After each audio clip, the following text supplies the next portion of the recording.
Padre amado, te damos gracias por este día, gracias porque pudimos adorarte, alabarte, bendecir tu santo nombre, Señor. Te pido en este momento que estés bendiciendo el momento de tu palabra, que tu Espíritu Santo en primer lugar esté obrando en mí para que pueda predicar, Señor, fielmente tu palabra. Bendice también y obra en los corazones de mis hermanos, de tu iglesia, Señor, de tu cuerpo, para que ellos puedan ser alimentados, edificados, santificados por tu palabra. Que tu palabra, Señor, salve a los perdidos y que este momento, Señor, sea un momento en el cual podamos meditar, reflexionar y salir diferentes, Señor, escuchando tu voz. Abre nuestros oídos espirituales, nuestros ojos espirituales para ver lo maravilloso que es tu voz, Señor, esa palabra que tiene poder para cambiar a las personas. Te damos gracias en el poderoso nombre de Hijo Jesucristo. Amén. Muy bien, vayan acompañándome al libro del Evangelio de Juan, capítulo 14, y hoy estaremos viendo desde el versículo 1 al versículo 6. Si alguien me puede traer agua, por favor. Vamos a estar viendo desde el versículo 1 al versículo 6.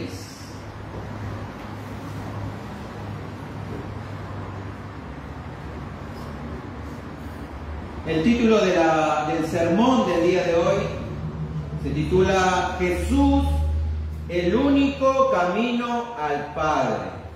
Jesús es el único camino al Padre. Hay un dicho que seguramente muchos lo han escuchado, que dice: todos los caminos conducen a Roma. Esa frase, todos los caminos conducen a Roma, significa que se puede alcanzar un mismo objetivo por diferentes caminos. El origen de esta frase se relaciona con el Imperio Romano, cuando Roma era el centro del mundo conocido en ese entonces. El Imperio Romano tenía una vasta red de caminos que conectaban hacia la capital por todas las partes del imperio. Es decir, independientemente de donde nos encontrábamos en ese entonces, en cualquier lugar, podías llegar a Roma por cualquier camino, podías llegar a la capital por cualquier camino. Es por eso el origen de esa frase: todos los caminos conducen a Roma. Hoy, por ejemplo, también yo, para ir a mi trabajo, puedo ir de diferentes maneras. Puedo ir en colectivo, puedo ir en tren, puedo ir en subte, hacer combinación, hasta puedo ir en Uber. Y la pregunta que debemos hacernos es: ¿será que también existen muchos caminos para ir al cielo, para llegar al cielo? Muchos creen hoy en día que no importa la religión a cual pertenezcas, igual vas a ir al cielo o a algún lugar similar al cielo.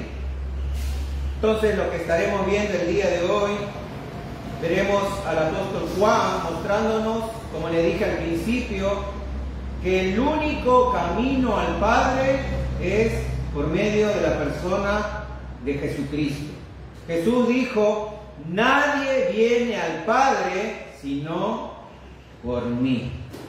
Así que ahora sí, acompáñenme a Juan capítulo 14, versículos del 1 al 6. Dice así la palabra de Dios: no se turbe vuestro corazón, creed en Dios, creed también en mí. En la casa de mi Padre hay muchas moradas. Si no fuera así, os lo hubiera dicho, porque voy a preparar un lugar para vosotros. Y si me voy y preparo un lugar para vosotros, vendré otra vez y os tomaré conmigo, para que donde yo estoy, allí estéis también vosotros. Y conocéis el camino a donde voy. Tomás le dijo: Señor, si no sabemos a dónde vas, ¿cómo vamos a conocer el camino? Jesús le dijo: yo soy el camino y la verdad y la vida. Nadie viene al Padre sino por mí. Esta es palabra de Dios, mis hermanos. ¿Qué estaba sucediendo? Como venimos ya estudiando semanas anteriores, Jesús estaba reunido con sus discípulos celebrando la fiesta de la Pascua, o como nosotros lo conocemos los cristianos, la última cena. Vimos que Judas había salido a traicionar a su maestro luego de recibir ese bocado especial que Jesús le dio. Luego de una vez que Judas salió a traicionar a su maestro, Jesús le dio este nuevo mandamiento a los 11 que quedaban. Este mandamiento era de amarse los unos a los otros como Él mismo los había amado. Luego Jesús también predice la negación de Pedro, diciéndole que antes de que el gallo cante, éste le negaría 3 veces. 3 veces. Y entonces empieza esta sección, Jesús hablando, diciendo a sus discípulos: no se turbe vuestro corazón, creed en Dios, creed también en mí. ¿Por qué los corazones de los discípulos estaban turbados? Bueno, repasemos nuevamente. Cristo les había dicho anteriormente que Él los iba a dejar. Él les iba a dejar. Capítulo 13, versículo 33 dice: hijitos, estaré con vosotros un poco más de tiempo, me buscaréis, y como dije a los judíos, ahora también os digo a vosotros: a donde yo voy, vosotros no podéis ir. Jesús estaba diciendo que se iba a marchar. También estaban turbados porque Jesús les había dicho que uno de ellos era un traidor. Capítulo 13, versículo 21 dice: en verdad os digo que uno de vosotros me entregará. Y también les había dicho que Pedro les fallaría, que aquel que consideraban su líder lo iba a negar 3 veces. Capítulo 13, versículo 38 dice: tu vida darás por mí. En verdad te digo, no cantará el gallo sin que antes me hayas negado 3 veces. Entonces, todos estos acontecimientos indudablemente perturbaron el corazón de los discípulos. Y Jesús, como es Dios, en su omnisciencia, Él sabía el estado espiritual y el estado emocional en el cual ellos se encontraban. Y a pesar de que sería Él quien iba a ir a la cruz, o sea, sería Él quien iba a sufrir, aún así Jesús se dispuso a consolar a sus discípulos y darles palabras de aliento. Palabras de aliento. Hermanos, el ser humano por naturaleza vive en constante preocupación, ansiedad, aflicción. ¿Por qué? Por las situaciones adversas que se presentan en la vida cotidiana. Ya que somos seres emocionales, somos seres propensos a cambiar de ánimo según nuestras circunstancias. Somos así, somos seres emocionales. Y lo asombroso y lo maravilloso de nuestro Dios, de nuestro Señor Jesucristo, es que Él, aún en esos momentos más críticos de su humanidad, no pensaba en sí mismo, sino que pensaba en sus apóstoles. Oh, qué maravilloso es nuestro Señor. Si estás pasando, hermano, por algún momento en tu vida que te aflige el corazón, que te turba, ten en cuenta siempre que Jesús sabe por lo que estás pasando y está dispuesto a consolar. Jesús está dispuesto a consolar. ¿Te echaron del trabajo? Jesús lo sabe. ¿Tienes problemas en tu matrimonio? Jesús lo sabe. ¿Tienes problemas económicos? Jesús lo sabe. ¿Estás pasando por alguna crisis espiritual? Jesús lo sabe. ¿Tienes algún familiar enfermo o tú estás pasando por alguna enfermedad? Jesús lo sabe, hermano. Lo único que quiere Jesús y lo que nos pide a nosotros es creer en Él, creer en Él. Versículo 1 dice: no se turbe vuestro corazón, creed en Dios, creed también en mí.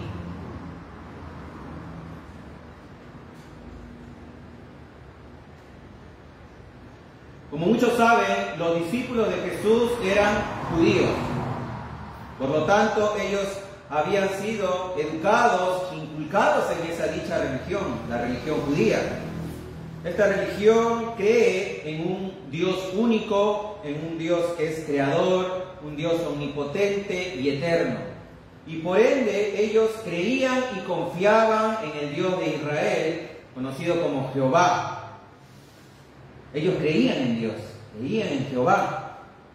Y creer en Dios, hermanos, involucra muchas cosas.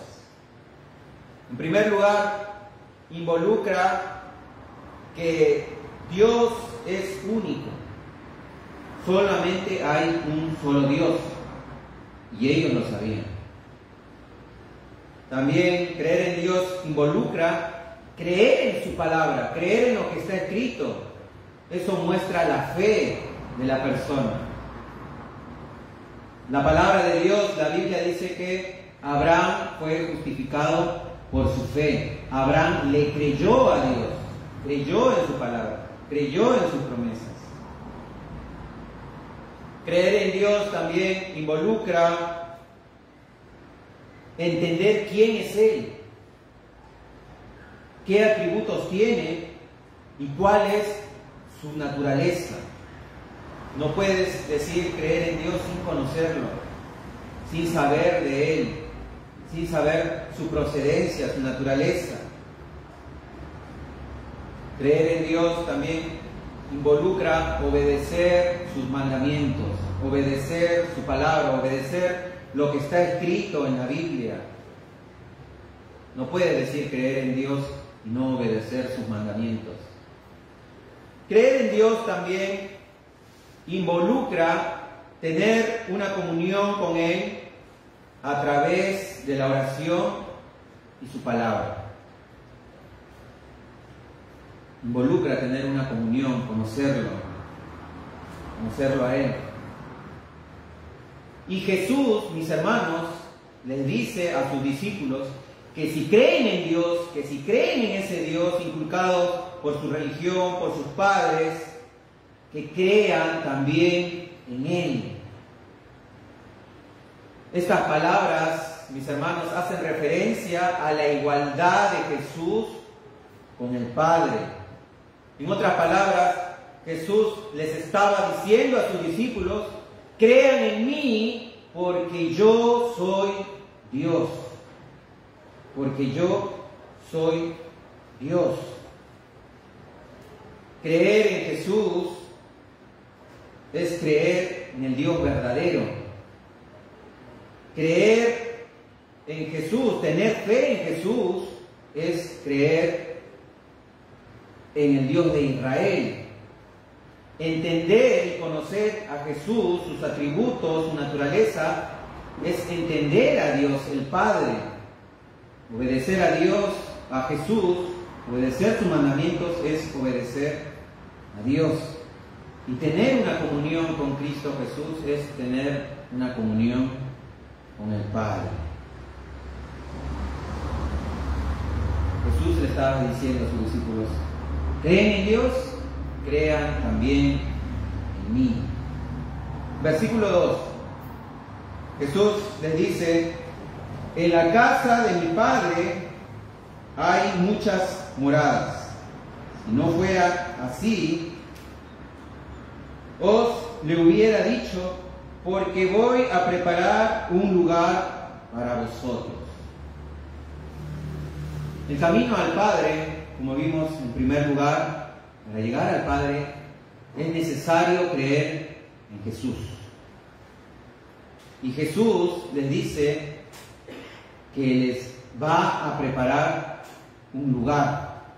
Además de mandar a creer en Dios y en Él mismo como el antídoto a su ánimo turbado, decaído, Jesús agrega otro factor que infundiría tranquilidad en el corazón de ellos, en el corazón de sus discípulos. Él les dice que en la casa de su Padre hay muchas moradas y que va a preparar lugar para ellos. Y Jesús, al referirse a la casa de su Padre, se estaba refiriendo ¿a dónde? Al cielo, al hogar de Dios, donde habita el Altísimo.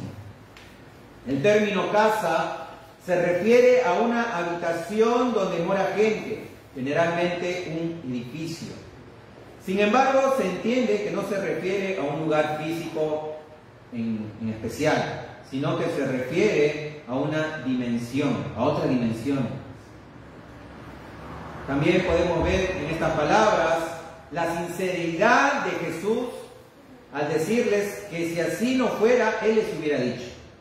Es decir, Jesús no les estaba mintiendo a sus discípulos. Él les estaba prometiendo una realidad, una verdad. Las palabras de Jesús son verdad.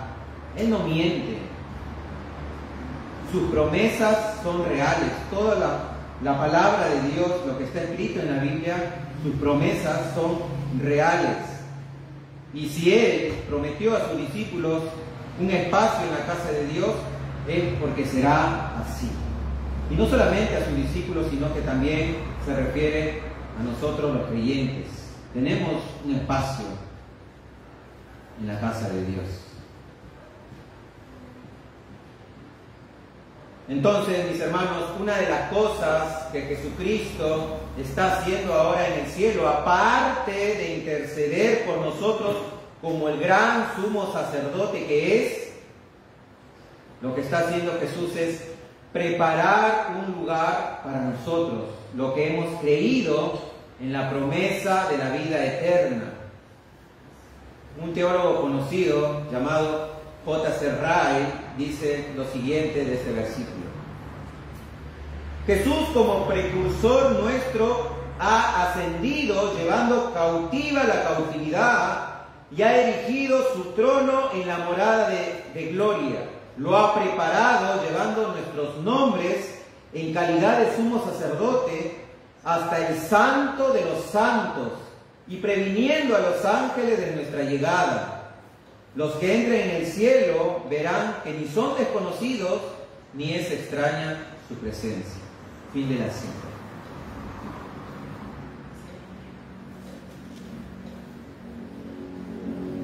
Versículo 3.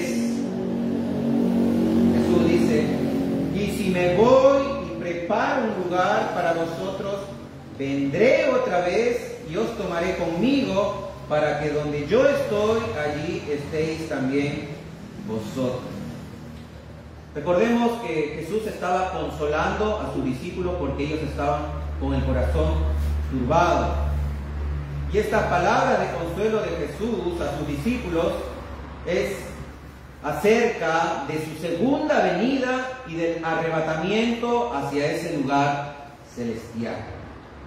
Hermanos, una de las doctrinas fundamentales de nuestra fe cristiana es la segunda venida de nuestro Señor. Él ya se los había dicho a sus discípulos.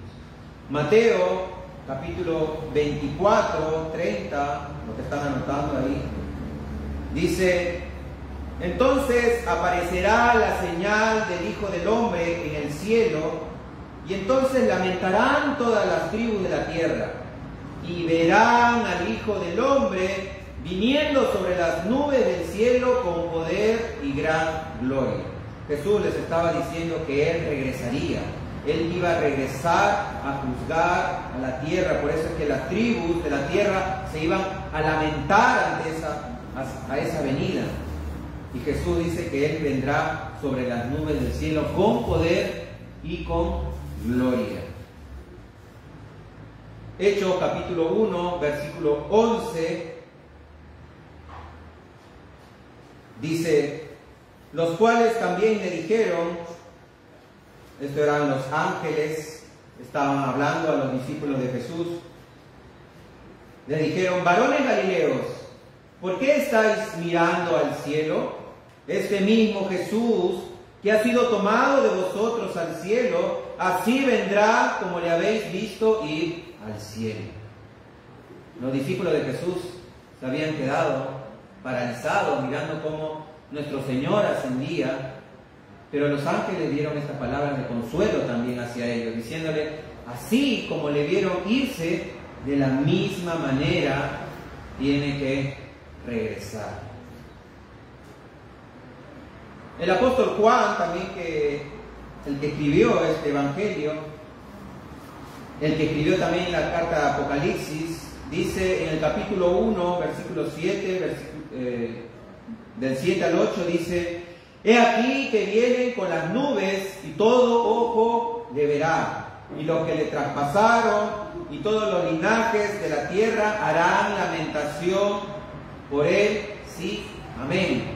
Yo soy el alfa y la omega, principio y fin, dice el Señor, el que es, el que era y que ha de venir, el Todopoderoso. El Todopoderoso. Nuevamente aquí el apóstol Juan diciendo que Jesús va a venir en las nubes y todo ojo le verá. Y la tierra hará lamentación sobre él, porque él vendrá a juzgar la tierra.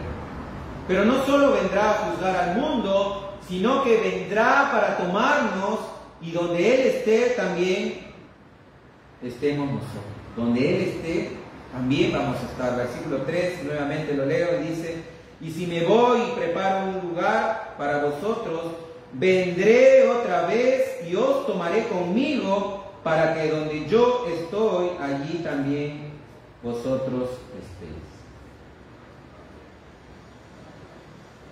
El apóstol Pablo, en su carta a los tesalonicenses, primera carta a los tesalonicenses, capítulo 4, versículos del 13 al 18, vuelvo a repetir para los que están anotando, primera de Tesalonicenses, capítulo 4, versículos del 13 al 18, dice lo siguiente: tampoco queremos, hermanos, que ignoréis acerca de los que duermen, para que no os entristezcáis como los otros que no tienen esperanza. Porque si creemos que Jesús murió y resucitó, así también traerá Dios con Jesús a los que durmieron con él. Por lo cual os decimos esto en palabra del Señor, que nosotros que vivimos y habremos quedado hasta la venida del Señor, no precederemos a los que durmieron. Porque el Señor mismo, escuchen bien esto, porque el Señor mismo con voz de mando, con voz de arcángel y con trompeta de Dios, descenderá del cielo, y los muertos en Cristo resucitarán primero. Luego nosotros, los que vivimos, los que hayamos quedado, seremos arrebatados juntamente con ellos en las nubes para recibir al Señor en el aire, y así estaremos siempre con el Señor. Por tanto, alentaos los unos a los otros con estas palabras. ¿Vieron? Jesús va a regresar por nosotros. Seremos arrebatados juntamente con ellos en las nubes para recibir al Señor, y estaremos siempre con el Señor. Dios va a venir para con nosotros y va a llevar a su iglesia. No quiero entrar en detalles sobre este tema de escatología, pero nosotros no creemos, como iglesia, no creemos en un dispensacionalismo, es decir, esta línea doctrinal de respeto también cree que Jesús va a venir primero, que no va a pisar el suelo, sino que se va a quedar ahí como que en las nubes y va a arrebatar a su iglesia, y luego van a pasar 7 años de tribulación, y luego de nuevo va a venir y va a llevar al pueblo judío y a los a los que quedaron. Bueno, nosotros no creemos en eso. Y será para hablar quizás en otro momento sobre esa doctrina. Nosotros creemos que Jesús sí vendrá, pero que vendrá por segunda vez, no 2 veces, no 3 veces, perdón, sino 2 veces. Creemos que subió y volverá a llevar a su pueblo y a juzgar al mundo. Eso es como paréntesis. Es cierto que el hogar celestial es un lugar en el cielo, pero la dicha principal de ese lugar será la comunión eterna con Dios. O sea, no es en sí el hogar, el cielo, sino que la dicha del creyente es la comunión con Dios.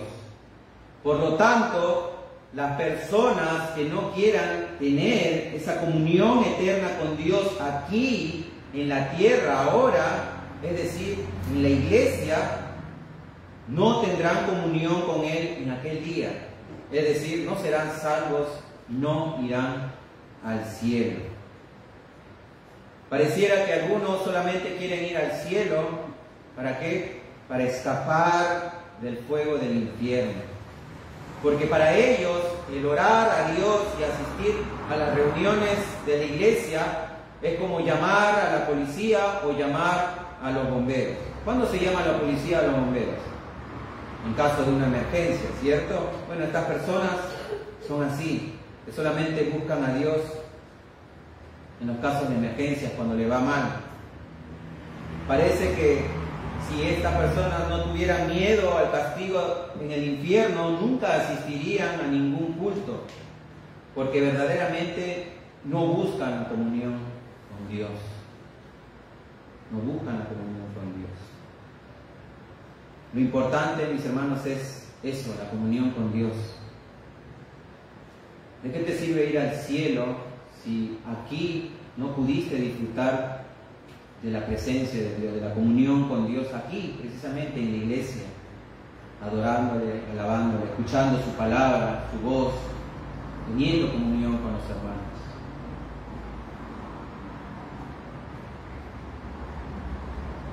Versículo 4, hay una pregunta acerca de este camino hacia el cielo, acerca de este camino hacia el Padre. Versículo 4 dice Jesús: y conocéis el camino a donde voy. ¿Conocéis el camino a donde voy? Jesús, ¿a dónde iba? Al cielo. Muy bien. Jesús iba al cielo y Él da por sentado que sus discípulos saben a dónde va a ir Él. Y por eso Él le dice: ustedes saben a dónde voy y saben el camino. Piensen por un momento. Jesús había estado enseñando a sus discípulos todo acerca del reino de Dios por alrededor de 3 años. Por ende, ellos ya deberían saber a dónde iba Él y cuál era el camino. Pero ellos, al parecer, mis hermanos, seguían siendo tardos para entender, no comprendían en realidad las palabras de Jesús. Una y otra vez Jesús les había dicho a sus discípulos a dónde Él iba. Él decía, muchas veces anunciaba su muerte, pero no solamente anunciaba su muerte, sino que anunciaba su resurrección y su ascensión. Juan capítulo 7, versículo 33, un pasaje que ya vimos, dice: entonces Jesús dijo: todavía un poco de tiempo estaré con vosotros e iré al que me envió. Jesús les estaba diciendo a sus discípulos: voy a estar un poco más de tiempo con ustedes, pero voy a volver de donde he salido. Volveré a quien me envió. Seguramente los discípulos de Jesús no entendían las palabras de Jesús porque ellos Estarían pensando, al igual que los demás judíos, que el Mesías tenía que tener un reinado terrenal y político, y por eso es que desconocían a dónde él iba. Es por eso que Tomás, uno de los apóstoles, objeta la confesión de Jesús. Él dice en el versículo 5, Tomás le dijo, Señor, si no sabemos a dónde vas, ¿cómo vamos a conocer el camino?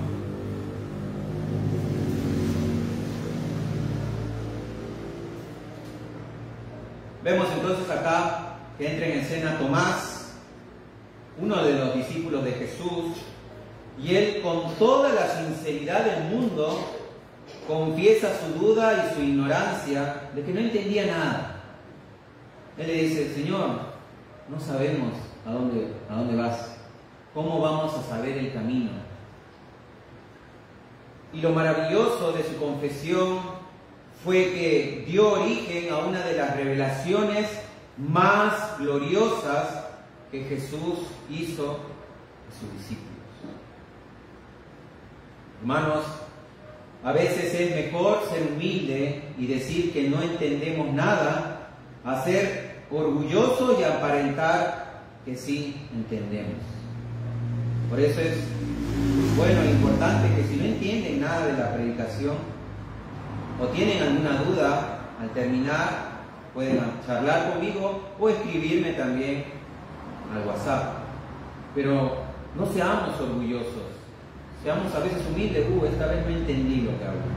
Seamos humildes, seamos como Tomás. Es como en la escuela, no sé si recuerdan en la escuela, pero cuando el profesor terminaba de hacer su clase, una clase de matemática recontra difícil, ¿qué decía al terminar? Alumnos, ¿han entendido? Y la mayoría de todos decían, sí, hemos entendido. O algunos no decían nada, se callaban, del que calla otorga. ¿Y qué pasaba a la hora del examen? Todos desaprobados. ¿Por qué? Porque nadie dijo, no, yo no entiendo en realidad. ¿Puede repetirlo, por favor? Así que aprendamos de Tomás, aprendamos a ser humildes y a decirle al Señor también, Señor, no entiendo esto. Revélame, Señor, cuando estemos leyendo la palabra, que tu Espíritu Santo me revele esta sección de la palabra. Y como le dije, esta confesión de Tomás dio origen a una de las revelaciones más gloriosas de Jesús. Jesús le respondió a Tomás. Versículo 6, Jesús le dijo, yo soy el camino y la verdad y la vida. Nadie viene al Padre sino por mí. Jesús entonces le responde a Tomás con esta expresión, yo soy. Yo soy. Y como ya lo hemos estudiado anteriormente, esa palabra yo soy, esa frase yo soy, representa a la divinidad. Dios en el Antiguo Testamento se presentó a Moisés como el yo soy, el que soy. Moisés le dijo, ¿qué le voy a decir a tu pueblo? ¿Quién me habló? Dile a mi pueblo, yo soy, te ha hablado, yo soy, te manda. Y Jesús usa ese término, yo soy. Y esta era la sexta de 7 veces que Juan registra esta expresión en su Evangelio. Jesús ya había dicho, yo soy el pan de vida, yo soy la luz del mundo, yo soy la puerta, yo soy el buen pastor, yo soy la resurrección y la vida, yo soy el camino, la verdad y la vida. Y posteriormente va a decir, yo soy la vid verdadera. Jesús dice, yo soy entonces el camino, la verdad y la vida. ¿Qué es un camino? ¿Cuál es la definición de un camino? Bueno, un camino es un sendero, es una vía, es una ruta que te permite transitar desde un punto hacia otro punto. Eso es un camino. Y Jesús dice, yo soy el camino. Él es el camino. El camino, mis hermanos, no es una idea, ni un concepto, ni un pensamiento abstracto, ni un principio filosófico, sino que el camino es una persona, Jesucristo. Jesucristo es el único camino al Padre, como se titula el sermón del día de hoy. Supongamos, esto es una ilustración de Barclay, un teólogo, dice lo siguiente: supongamos que estamos en un pueblo desconocido, vamos a un pueblo desconocido, y le preguntamos a una persona cuál es el camino para llegar a nuestro objetivo. Esta persona entonces nos responde: mira, lo que tienes que hacer es tomar la ruta 1, luego dobla a la derecha, caminas 3 cuadras, cruzas la plaza, doblas a la izquierda, sigues derecho hasta llegar a una iglesia, luego doblas a la izquierda nuevamente y sigues de frente 5 cuadras más. Lo más probable es que nos perdamos, es cierto. Igual como ayer fuimos a visitar a Horacio y nos perdimos al principio, no sabíamos cómo llegar. Pero ¿qué pasa si esta persona, en vez de darnos direcciones, nos dice: yo lo llevo, y nos acompaña y nos lleva a nuestro destino? En ese caso, esa persona es para nosotros el camino y ya no nos podríamos perder. Es por eso, es lo que Jesús, es para nosotros. Jesús es el camino. Él no se limita simplemente a darnos consejos y direcciones, sino que Él nos lleva de la mano y nos fortalece y nos guía cada día. Él no se limita a indicarnos el camino, sino que Él es el camino. Jesús es el camino. Y Jesús también ya había hablado de este camino. Quiero que me acompañen a Mateo 7, del 13 al 14,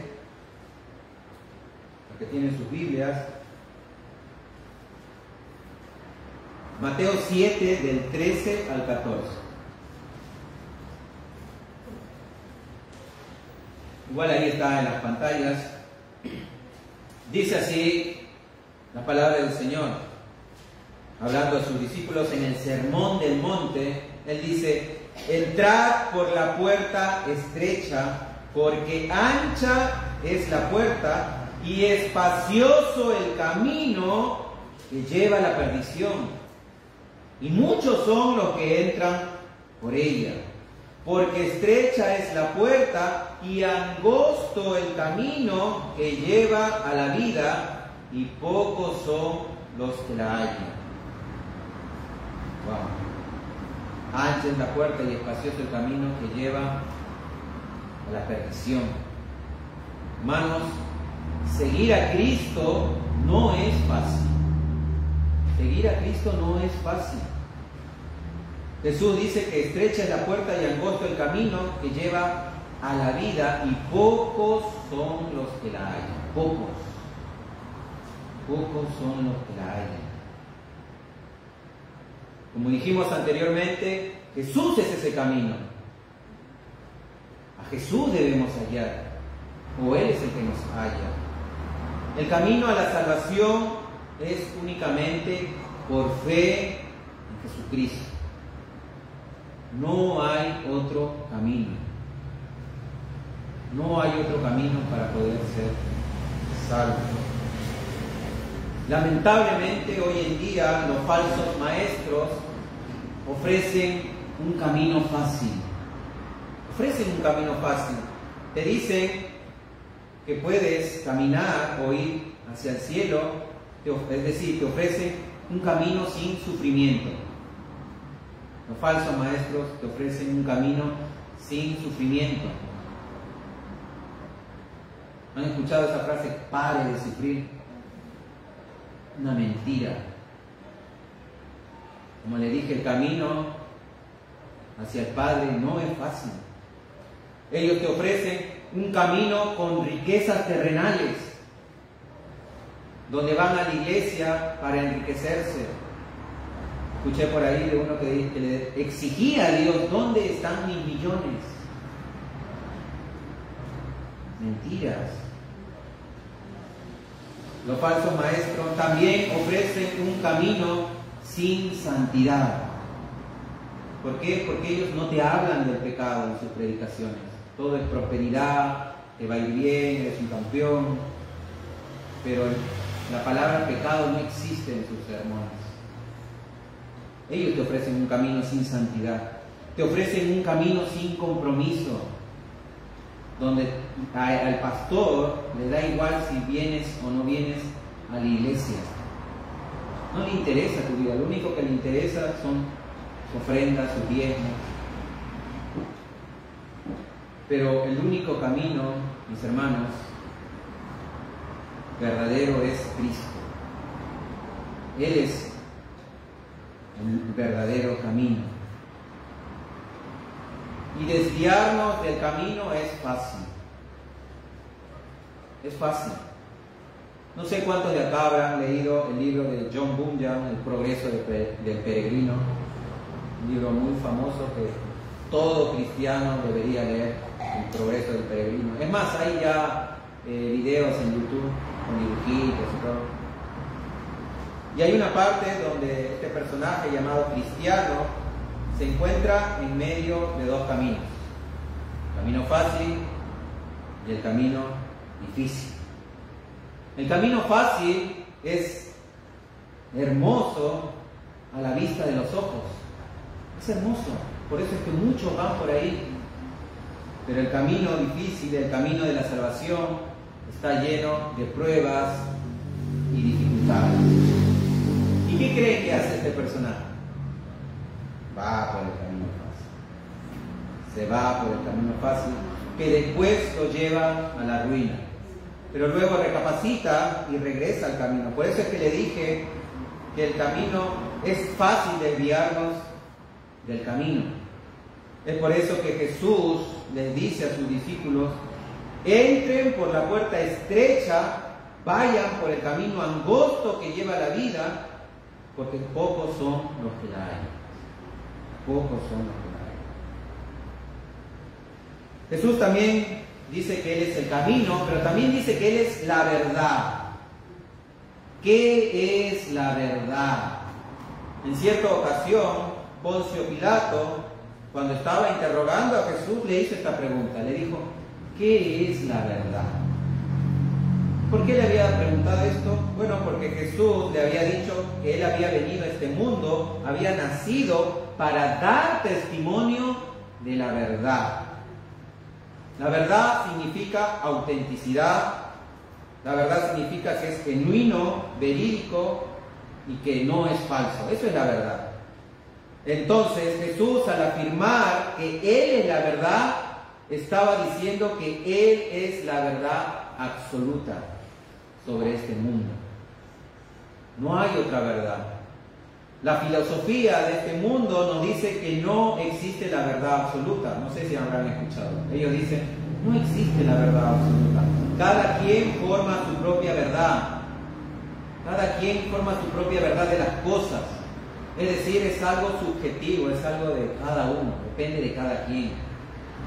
Pero la Biblia nos dice que la palabra de Dios es la verdad. La palabra de Dios es la verdad. Jesús, orando a sus discípulos en la oración sacerdotal, que lo vamos a ver después, Juan 17, Jesús le ora al Padre y le dice: santifícalos en tu verdad, tu palabra es verdad. Tu palabra es verdad.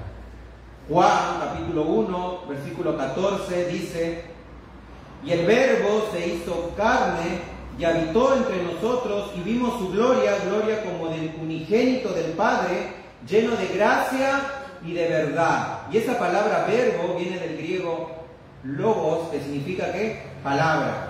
Es decir, Jesús es la palabra encarnada de Dios. Jesús es el verdadero Dios. Y cuando Jesús entra a nuestras vidas, nos damos cuenta, mis hermanos, que hemos estado viviendo en una mentira toda nuestra vida. ¿Quién nos dijo cuando conoció a Jesús? Yo en lo personal dije, he perdido 30 años de mi vida. 30 años de mi vida viviendo engañado en el mundo. Y el mundo vive engañado por Satanás. Satanás es el padre de la mentira. El mundo no vive en la verdad. Ellos piensan que cuando uno muere, todos van al cielo. Ellos piensan que el dinero trae la felicidad, otra mentira. Piensan que estar con la mujer o el hombre de sus sueños va a traer felicidad, otra mentira. Piensan que ser exitosos y famosos es el sentido de la vida. Falso. Todo eso piensa el mundo. Pero cuando venimos a Cristo, es decir, cuando venimos a la verdad, despertamos de este mundo de mentiras y podemos ver como realmente somos. Podemos ver nuestro pecado, nuestro corazón. Antes nos creíamos buenas personas, ahora no. Jeremías 17:9 dice: engañoso es el corazón más que todas las cosas y perverso, ¿quién lo conocerá? Así es nuestro corazón. Engañoso, perverso. Y cuando venimos a Cristo entendemos que es verdad. Nosotros mismos nos autoengañamos. Satanás nos engaña, pero nosotros también, nuestro pecado hace que nos engañemos, que vivamos en una mentira. Por eso es que tenemos que ir a la Biblia a ver qué es la verdad. Jesús dice: yo soy el camino, la verdad, pero también dice que Él es la vida. Y la verdadera vida se encuentra en la persona de Jesucristo.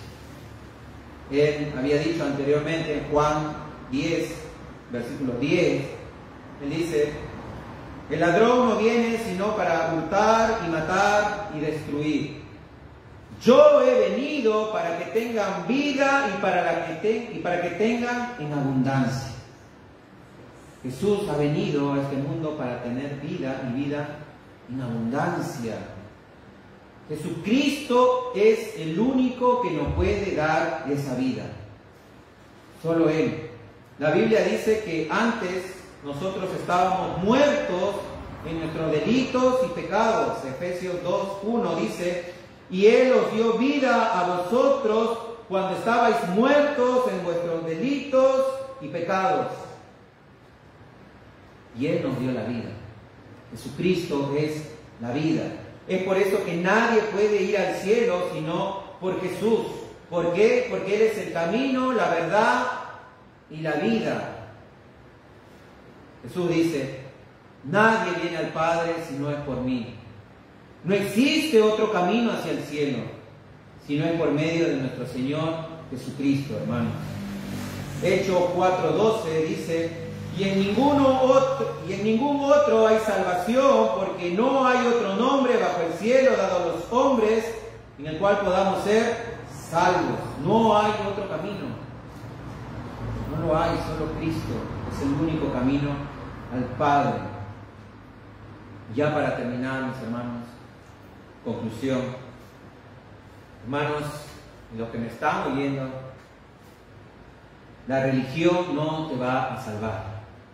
La religión no salva, no importa de qué denominación seas. No interesa. La religión no salva. Ah, pero yo soy bautista reformado. No interesa. Yo soy presbiteriano. No importa. Eso no te va a salvar. Solo Cristo salva. Tus buenas obras no te van a salvar. Pero yo me porto bien. Yo me porto bien. No interesa tampoco. No te vas a salvar por tus buenas obras. Venir a la iglesia todos los domingos no te va a salvar. No te va a salvar. Eso es religiosidad. Si piensas que por venir todos los domingos a la iglesia vas a ir al cielo, estás viviendo engañado. El moralismo tampoco es el camino. El moralismo, vivir una vida recta, tampoco es el camino hacia la salvación. Creer en Dios a tu manera no te va a salvar. Creer en Dios a tu manera no te va a salvar. Muchos creen en Dios a su manera, pero no a la manera de Él, como está escrito en su palabra. Mis hermanos, solo Cristo salva. Solo Él nos puede dar la salvación. Solo en la persona de Jesucristo hay salvación. Solo en la comunión que podamos tener con Él.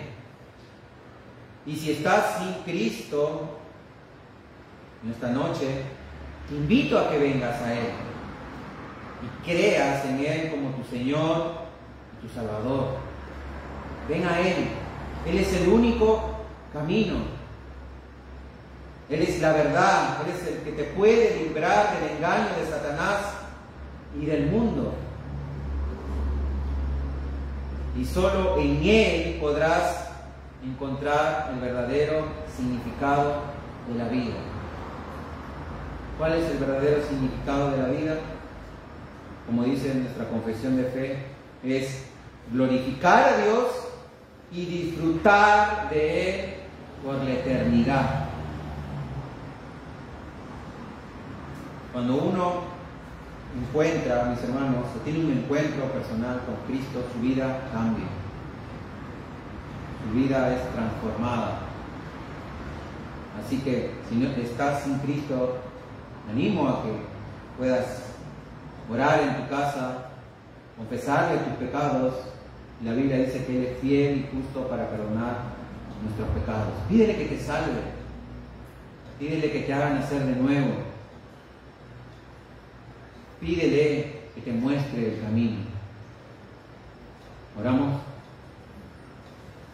Señor, Padre amado, te doy gracias en esta noche por tu palabra, Señor. Te pido que tu palabra esté obrando en el corazón de mis hermanos, o que haya obrado en el corazón de mis hermanos, para que podamos entender, Señor, que tú eres el único camino, la verdad y la vida, y que nadie puede ir hacia el Padre si no es por ti.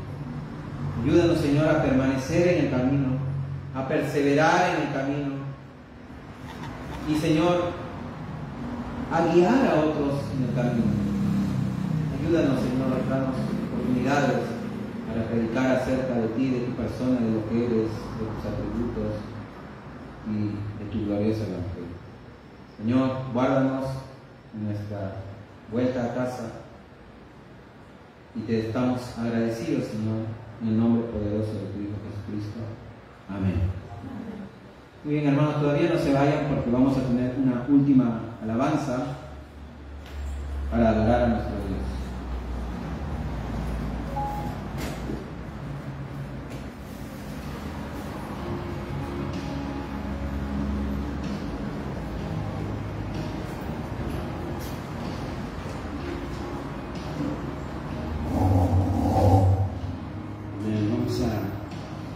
Al Señor, juntos vamos a considerar este amor incomparable que es a través de Cristo Jesús que nos acercamos al Padre.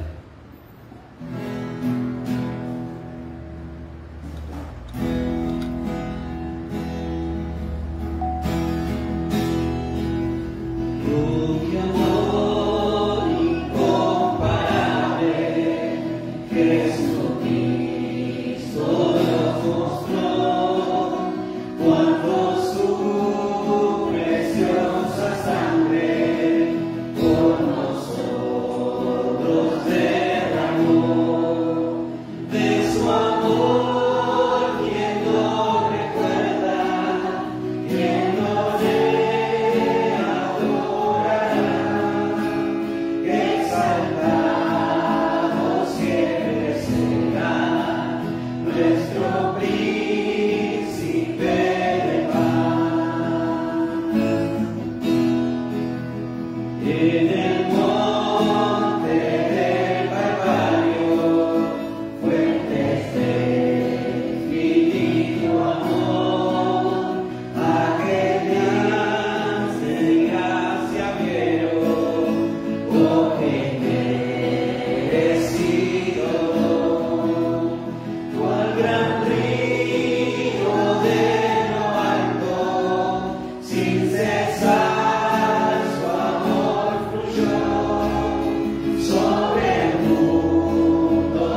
Señor, gracias te damos por el culto que te pudimos rendir. Gracias, Señor, porque nos abrazaste con tu palabra, Señor. Has escuchado nuestras alabanzas, Señor, nuestras oraciones, Señor, y en nuestros corazones llevamos tu palabra. Que esta semana tu pueblo pueda, Señor, ser producto, Señor, en esta tierra, en nuestro corazón, Señor, que produzca fruto tu palabra, Señor. Señor, ayúdanos, Padre, para que cada día seamos conforme a tu imagen. Te pedimos, Señor, por tu iglesia, que sea bendecida, Señor, protegida, Señor. En el nombre de Jesús. Amén. Amén.